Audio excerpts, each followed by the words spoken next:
Greetings, ladies and gentlemen, it's Hydra here with Roll Corruption's third video today for our tips video for GMs. Now, today we're going to be delving into a little bit of exploration of the previous two videos, followed by a very good expansion of the process of creating a campaign. So we're not going to be going through A to Z here because world building I will cover in another video, but this is going to be having a very strong plot, a very, very good precipitating event, a series of incidents that allow your players to react to, thus creating an interesting story, and above all, something really, really awesome. So, without any further ado, at the end of this, you're going to understand everything I just said, why each step is important, and what each step is. So, step number one, we're going to have to choose a setting or a theme.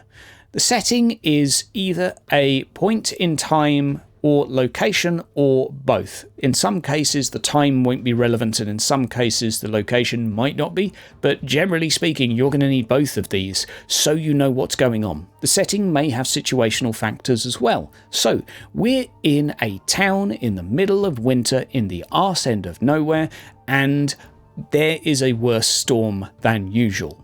This is not a story yet, this is not a plot, this is a setting. And I will say right now that I, myself, and others, I'm sure, get the two muddied up sometimes. Things that are happening that are bad have nothing to do with the plot, or everything, but they're not the same thing as the plot. Do you follow? Basically, I can start a campaign by saying this place is really run down and crappy. I've done this, and I've made this mistake very recently. The town's terrible, everyone's starving, people are diseased. And players are like, so? Isn't that's already happening. That's the norm here, right? Like, what am I gonna, like, build a new town? No, I'm not, like, waiting for a thing to do. Where's my thing to do? That's where we go wrong as GMs. We start to think that by placing awkward situations for our players, just mildly perturbing, that they're going to be motivated to deal with it. This is why we have a precipitating event. You can hear my sass coming out with this, but this is crystal clear to me now, and I love it. We'll come back to the precipitating event in a moment, but setting. If you have a setting as a GM that you're super into, you've just got this place and you really want to set something at the base of Drakenfell Castles the year before their army is released. Fine, you've got your setting. And then if you've decided on a setting, I would say decide on a number of themes suitable to it. Don't pick one just yet. Decide on the possible themes you could tie to it. So let's go for, I'm going to run you through a full process today of, let's say, setting, campaign, plot, creation. I'm going to go for a isolated village in the middle of nowhere. It's not relevant where it is in many ways. It's just a village in the middle of nowhere, but geographically for players canon, I'd give them something. In the middle of a particularly bad storm during winter. So, what do we do from there? I'm going to think to myself, what possible themes could I do with this setting? So I think historical, not particularly good, war. No one goes to war in winter. Doesn't really make sense. It could be war with local beasties, but I think we'd be better off with horror in that case, or mystery thriller. We could have a series of murders in the town. We could have all of the livestock suddenly being killed mysteriously. It could be done by a person, in which case we have a thriller mystery, perhaps supernatural as well, hello cultists. Or it could be a monster that has murdered a few of the villagers. That could be our precipitating event. We'll come back to that in a moment because that's a cool sounding event. So we have a few things that make sense. We could also do survival. We could definitely do survival. Post-apocalyptic, we'll nudge that to one side, not so much. But think of the themes you could do in your setting and log them for now, because don't narrow it down to one. Maybe go for two at least. Some of you may start with a theme, however, and then I would ask you to make multiple settings that are possible for your theme and don't pick it just yet. Keep it sort of somewhat fluid right now and somewhat optional. Don't get too attached to anything. Don't go fleshing anything out just yet, because you'll get yourself in all sorts of trouble. So you might have a theme. You might think, I really want to do horror. I really want to do horror. Okay, write down 5 ideas for horror locations. Horror is very well done in places that are very ordinary. It could be a library. It could be somewhere far more plain. A tavern. Ordinary places can be converted to horror far, far more effectively than places that are obviously horrific. A graveyard and a castle of Drakenfels has been done to death. Make something ordinary be scary, and it's far more terrifying. Why? Yeah, indeed. We've all seen the small little Japanese children and horror films, and they're terrifying because they're normally portrayed as so cute and well-behaved, etc. It's a really good trick. Anywho, we're going to move on from here to the precipitating event. Now, you don't have to decide exactly on this what is right now, but it's not a bad idea. It's not a bad idea to have it. You could make it later. So if you're not into this right now, just start thinking. It needs to be suitable to the genre. It needs to be, if it's a horror genre, you want the precipitating event to tell the players that they're in a horror. Okay, there's nothing worse than the first page of a book hinting at a political drama, and then the next chapter, orcs invade. It's like, okay, you've just basically taken a dump or a piss on my expectations. And shock value when it's planned can be really powerful, but if you're just messing around the genre like that, nothing's going to fit, nothing's going to make sense, and you're not going to have enough consistency for the players to really be able to get into it. If you want them to get into it, they need to be able to recognise what they're in. If you know you're in a horror film, you can act like you're in a horror film. Does that make sense? If you tell someone on a stage, you're in a horror film, open that door. They will open that door very, very differently than if they open the door in a political drama, where they'll just go, Mr. Darcy, or romance, rather. Make sure the players know what they're into. So, something is going to happen to the adventurers. It has to affect them. If your precipitating event doesn't happen to the players and change something, it's not good enough. Think of something else. And another way of looking at this is that the status quo is upset. So, let's go to my village in the middle of nowhere. We could even make it a hamlet just to make it a bit more spooky. 5 buildings. 5 buildings. That's 5. It's less for me to build as a GM. I like it. And it's more impactful when someone goes missing because you will know them. Anywho. Oh man, I love this idea already. So, we're going to have the status quo is that during the winter, livestock is et to stay alive. You're going to need animal and animal fats. There's a bit of a storage of grain, but it's normally at this point you slaughter a few of the pigs and you keep going through the winter. However, your pigs were all murdered and torn apart. No one saw. This happened during the night, obviously, because reasons. No one saw what it was. Dun, dun, dun. So this is good. The status quo that we'd normally feed ourselves on these pigs is not happening anymore. And it needs to be the case that things cannot be the same until this is dealt with. Or things will never be the same again. Either are fine. But something has to change as a result. If people go missing, the status quo has been changed. It's good. Should create questions for the players. Do not tell them it was an ice troll. You've just killed your campaign before it even started. I spotted a troll coming from the woods. Oh, shut up. You've just ruined all my drama and suspense, you stupid NPC. It's a mistake I make all the time, but don't tell them what it is. Show, don't tell. Don't even show them the entirety of what it is. Show them a detail of what it is. And we'll come back to this in a moment when it comes to creating great incidents. But what we're going to do is show them half a sheep, with its head also detached and its spine ripped out. Beautiful. You can see the frost on the floor slowly freezing it, some of the blood still fresh. In the distance you can hear the cry, "Wah!" I'm sorry for any sheep lovers out there, but hey, what can I say? Show, don't tell. We'll come back to that in a moment. But create questions for the players. What is it? Why is it here? Where did it come from? How big is it? Does it have teeth? How many teeth does it have? Can we kill it? Can we punch it?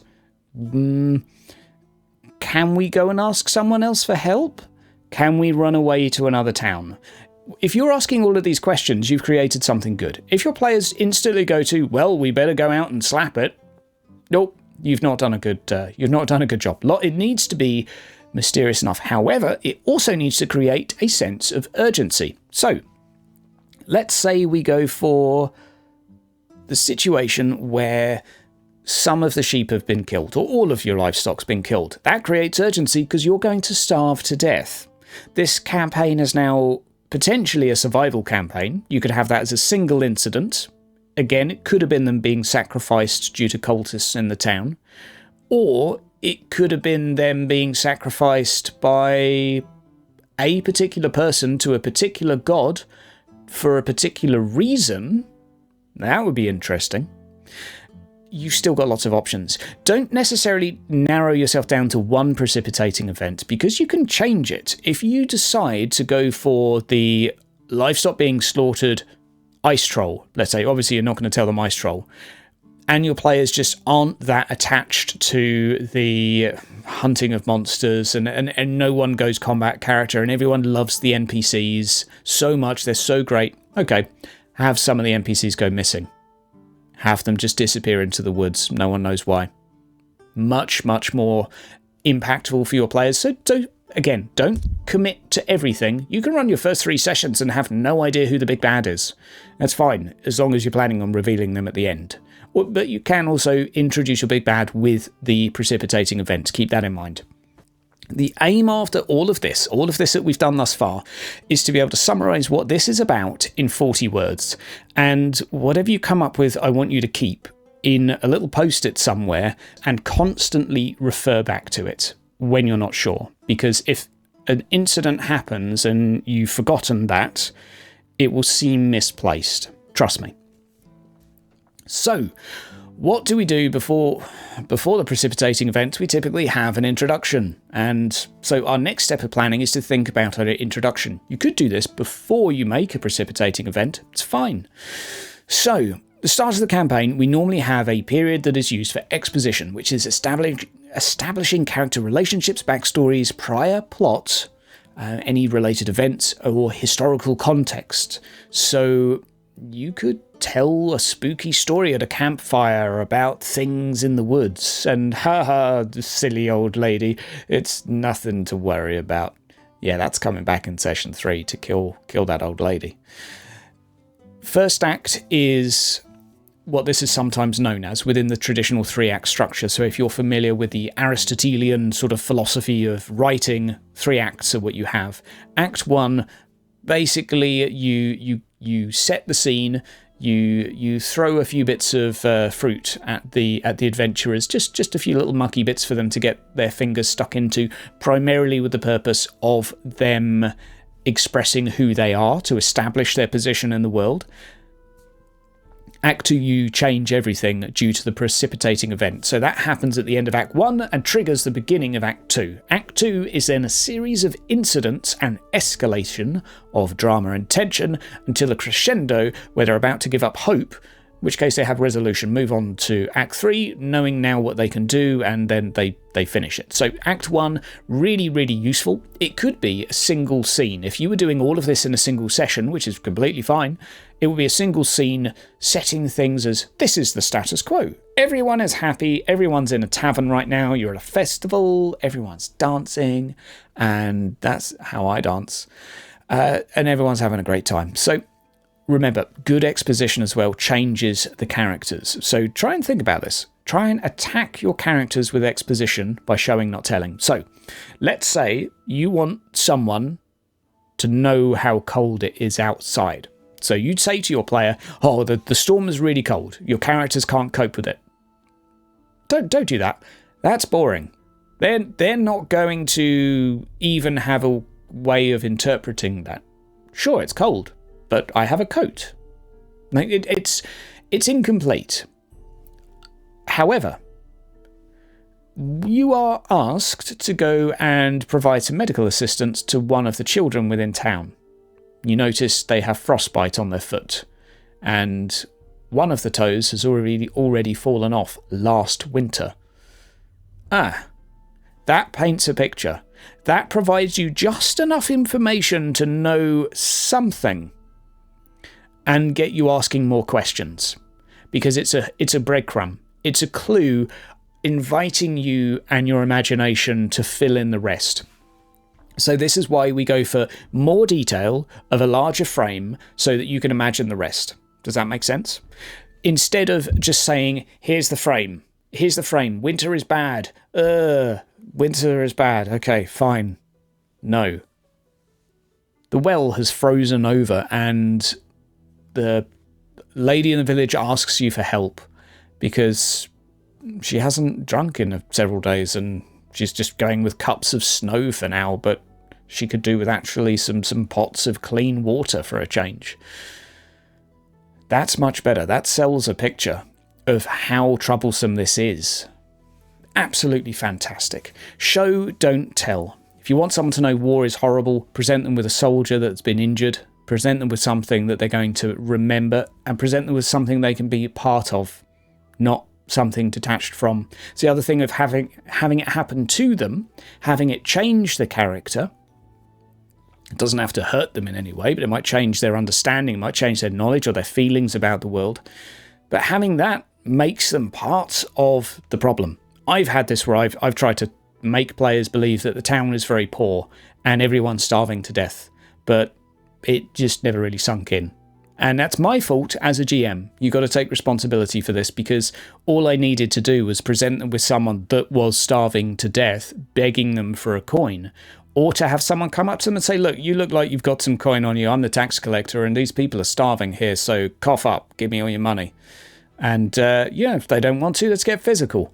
That is how to sell your setting to the players. Now, what I would say as well is a lot of this applies to creating incidents as well. Incidents also show, don't tell. But let's now think about some incidents for our little village that has a few potential sort of situations. I'm going to go with livestock. I'm going to go with a few people being murdered. 2 people out of 8, aside from the party, have been murdered, torn to pieces. They found an arm outside of town, headed off to the woods. Tracks loosely covered that were very large. It's not clear what it was. Not from their knowledge. Fine. Now we need to think about potential incidents. So where we start with incident design, and I really like this way of thinking, is we start with considering what the players will want based on the precipitating event. Okay? There are a few different ones. If the food was missing, they're going to want food. If you're going for survival, this is why you need to know your theme by now, ideally. And if your players were missing loved ones, their wants will probably be to find them. Okay, well, let's say the overall goal is to find them, but what are they going to want in order to do that? Well, they're going to want to know where they are, then they will want to save them. There are a few things there, and they will want to know more about what took them. So each of those can have a few settings attached to it. So let's say the want of knowing more about what there is. You could talk to the old lady in town. Okay. You can talk to the trapper outside of town who lives in a log cabin. You could go out into the woods looking. Now, in each of these, we can have potential challenges, and this is where we make an actual incident, something of interest, something that can happen. Now, any one of these can be an incident, and the best way of looking at potential incidents is one of 2 options. One, it's due to the setting, it's attached to the setting. So some of the problems, like Frodo getting to Mount Doom, some of the issues are just inherent to the setting, so having to climb a giant feckin' mountain. That's there regardless, so some of them it will just be, look, it's a really long walk. It's not the most interesting though, or maybe there's always been goblins in the woods, or wolves perhaps, more thematic to the setting, and I would say incidents need to be in keeping with the theme, the same as your precipitating event does, because then everything feels like it ties together. So there's ice wolves, there are snow wolves out here, they're white, they're very well camouflaged, they will hunt you down and tear you to pieces, especially at this time of year. During the summer they go up to the mountains and feck off, so we don't actually have to hide in our homes. Marvellous, now we've got a potential incident. They want to go out to the woods to track this creature. Okay, so that's one option. We could also simply say, environmentally, there's a blizzard. You've already seen someone's toes be frozen. You know if you go out there for a long period of time, you're going to risk frostbite. You're going to risk injury, life, limb. So you're going to have to start making some checks pretty damn quick to go and find any tracks or any clues as to where they've gone. Obviously, they're not going to find everyone the first session unless it's a one-session plot. It's fine. In which case you go out and, hey, you get some info. So that's an option. But what could go wrong? We've started touching on that. Wolves, frostbite. What is a cost to the players? That's what I want you to think about with creating incidents. It can't just be, we get something, because then your Act 2 doesn't have an increasing sense of suspense and tension. Nice little trick here. So let's say they go out and they find the wolves. Uh-oh, we found some tracks, so we know roughly where this beast was headed, but coming from our left, from the west, some wolves chase us back to town. Too many of them. We fight them off with torches. They're scared of the torches. Amazing sort of fleeing, chasing, fighting scene. And they get back to town. But at what cost? Okay. Now the wolves are encircling the town. They're going to have to deal with the wolves. There has been a negative consequence. Or maybe, as a result, one of the dogs within town goes to try and assist, fighting off the wolves. Tear it to pieces and drag its corpse away. Ugh, horrible. I'm a dog person, so that really, really deeply affects me, but there needs to be an escalating sense of tension. Or it could simply be that one of the wolves makes away with the last remaining pig. Something bad typically happens. So while they're fighting them, one of the others jumps over the fence, gets to the last pig that was left, and drags it away. There you go. That's perhaps a little bit better. Because now we have progress, but also an increase in tension. Lovely. And so, we can't just have settings, though, because that's going to be boring. What is more interesting is presenting players with incidents related to individuals with opposing view systems to their own. And I mean really opposing, because otherwise this doesn't work. So, they go out to the cabin in the woods to ask the gentleman about this. Okay, so we got to present them with something that they're going to go, ugh, that's really ugh, and it's going to be a problem. So this guy knows the monster, doesn't know what it's called, he's never seen it, but every few years, 50 years, let's say, his grandpa told him about this, same thing happened to him. The entire town was taken by one person. Make it so that it's obviously really bad, and make it so this person has something to say on that they're going to go, yes, can you help us? But we don't want you to help us because you're creepy. So make him say, look, best thing that you can do, and this is what we've always done, is sacrifice. You want to send some people out into the woods, and, hopefully the beast will move on and go elsewhere. Eek. The group aren't going to do that. You would hope they don't. They're not that type of group. If not, you need to present them with a different problem. But present them with someone with a very different viewpoint on the world, and you will have a very interesting incident. They might still need this guy's help. He'll be like, yeah, I can show you where it comes from, but I'm not going to help because this. Okay, so now they're faced with a problem. They've got this guy that doesn't want to help, and they're going to have to either try and convince him to help, maybe by saying, look, okay, we go out and try and find the monster, and if it eats us, hey, we're the sacrifice. If it doesn't, then, what have you lost? Maybe he'll buy it. I would say create incidents with not too much pre-planned solution, because by then you're telling the players how to play. We touched on this in the last one, but make sure you created something interesting. An opposed position to the player's point of view is tasty, because that really is jarring and it makes people go, ugh. However, I would say as a caveat, you need to make sure that that person's belief system is still believable. So even though villains in films are clearly evil, we know their point of view, at least for the good villains. We understand that they're trying to purge the world of everyone so that it will now be cleansed and free from people. So we at least see the logic in what they're doing. We can at least go, yeah, this is one of those people in our head.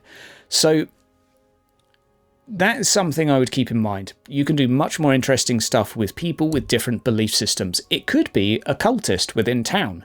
It could be that a cultist has done something to invite the beast every year. Wouldn't that be a great twist?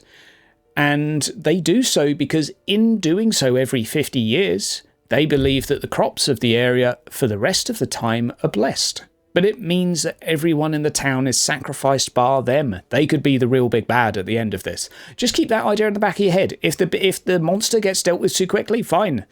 That's not the end of it. Because maybe when they kill the monster, another one comes. That might seem strange, but it will be a different one. But why did it come? I don't know. Maybe because someone invited it. Or maybe because someone turned into it. I don't know, you can keep all of these ideas in the back of your head.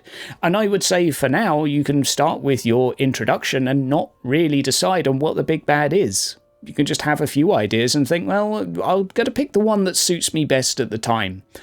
I'm no longer of the view that you have to have everything set down absolutely in your head from day one. I really do honestly think that you can do an introduction at the very least before. At that point, you have to do a precipitating event, sure, and by then you need to know what your theme and your genre are, but you can still change your big bad. You can still change the incidents.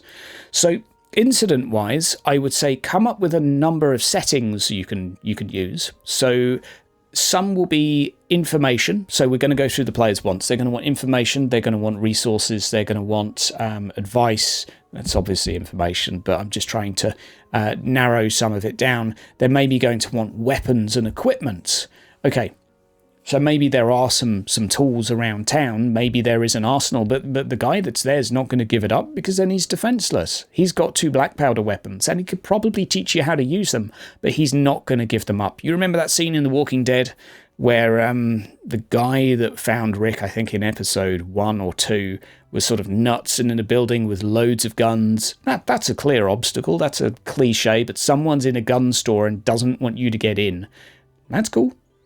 Typically, it's going to go sort of backfire at some point, so maybe the cost isn't apparent straight away. That guy's just going to come back and cause a problem to you later, or maybe the cost is that guy kills himself, or maybe he dies soon after by the wolf through being unable to defend himself. Oh, that's amazing. That's brilliant. I love it. I could probably work that in. Keep in mind for that second act that you want these costs to gradually accumulate. You want things to be seemingly interlinked and all connected to the same theme, and by then you've got yourself a great story. Get to a point where the players can then think about approaching the problem, and there's normally one piece of information they needed that is found accidentally, but difficult to do in a TTRPG, but I think that's going to be a job for another video. The transition from second to third act, definitely another video. We're also going to do world building. We're going to do a bunch of other stuff, but hopefully that's been interesting for you to go through the thought process. At this point in time, to get the campaign up and running, I'd make a map. I'd make about, well, if there's 8 people in the town, I'd make 8 tokens. I would have a rough idea of what those people are like. I'm not going to create backstories for any of them. I will just simply have what they're like as characters, and that's easier to describe by their belief system and what they're into and how they will react to situations. So one I would say is, quote, the survivalist or the stoic, the maybe pragmatic. Well, it's taking people, so we should probably, send the dogs out there first and, send the rest of our food and hopefully it'll go away. Maybe one of the other people could be saying, no, I am a deeply religious person and mysterious, so I think that this should be worshipped and sacrifices made in other forms. We should build a shrine to this potential god that has come here, and then it will go away. And you can have different thought processes within the town that can also create interesting conflicts. If you're lacking conflict outside the town, have some conflict develop within. A simple incident on the way. Sorry, it's just come to my head. This is how it goes. I'm sorry. We're still live and creating now.